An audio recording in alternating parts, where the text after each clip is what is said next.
اللهم صل على سيدنا وشفينا وحبيبنا ومولانا محمد بارك وسلم صلاة وسلام عليك يا حبيبي يا رسول اللہ صلی اللہ تعالی علیہ وسلم۔ میں اپنی گفتگو کا آغاز اعلیٰ حضرت عظیم البرکت، تھوڑا سا اور کم کر دو آیت من آیات اللہ معجزت من معجزات رسول اللہ، امام احمد رضا خان علیہ رحمت و رضوان کے مقدس کلام سے کر رہا ہوں۔ اعلیٰ حضرت نے ہمارے ایمان کی بھی حفاظت فرمائی، ہمارے عقیدے کی بھی حفاظت فرمائی۔ آج بر صغیر میں جو سنیت کی بہاریں نظر آ رہی ہیں وہ اعلیٰ حضرت امام احمد رضا خان علیہ رحمت و رضوان کے وجود مسعود قدم ناز کی برکت کا ثمرہ ہے۔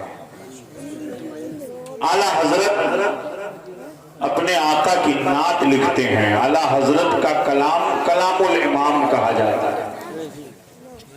اعلیٰ حضرت کا کنز الایمان تمام تراجم قرآن میں سب سے اعلیٰ ہے۔ اعلیٰ حضرت کے فتاوی تمام فتاووں میں سب سے اعلیٰ ہے۔ اعلیٰ حضرت یوں عرض گزار ہوتے ہیں میرے آقا، چمک تجھ سے پاتے ہیں سب پانے والے،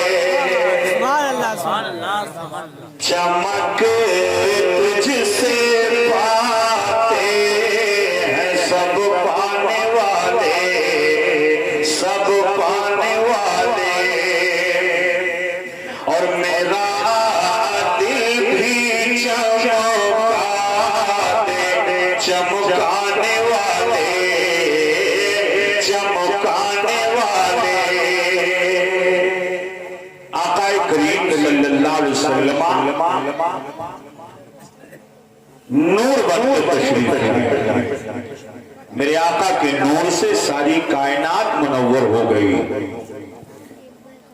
مکہ کی وادی سے نور کی ایسی شعاع پھوٹی جس سے سارا عالم منور ہو گیا، تاریکیاں چھٹ گئیں، ایمان و اسلام کے اجالے پھیل گئے، پوری دنیا رسول گرامی وقار صلی اللہ علیہ وسلم کے وجود مسعود کی برکت سے منور ہو گئی۔ اعلیٰ حضرت نے یہ کیوں کہا؟ آقا کریم صلی اللہ علیہ وسلم کی مقدس بارگاہ میں دو صحابی بیٹھے ہوئے تھے۔ یہ مختار دو عالم کانفرنس ہے۔ اللہ کے حبیب صلی اللہ علیہ وسلم مختار کائنات ہیں، مختار دو عالم ہیں۔ اہل سنت و جماعت کا عقیدہ ہے کہ اللہ تعالیٰ نے اپنے محبوب کو مالک و مختار بنایا ہے۔ نبی کونین صلی اللہ علیہ وسلم کو اللہ نے وہ پاور دیا ہے، وہ طاقت دیا ہے، وہ قوت دیا ہے جس کے لیے جو چیز جب چاہیں میرے آقا حلال فرما، اور جس کے لیے جو چیز جب چاہیں میرے آقا حرام فرما۔ اللہ نے اپنے محبوب کو مالک و مختار بنایا۔ اعلیٰ حضرت عظیم البرکت امام اہل سنت، امام عشق و محبت، امام احمد رضا خان علیہ رحمت و رضوان اسی طرف اشارہ کرتے ہوئے اپنے سلام میں یوں عرض گزار ہوتے ہیں، وہ زبان جس کو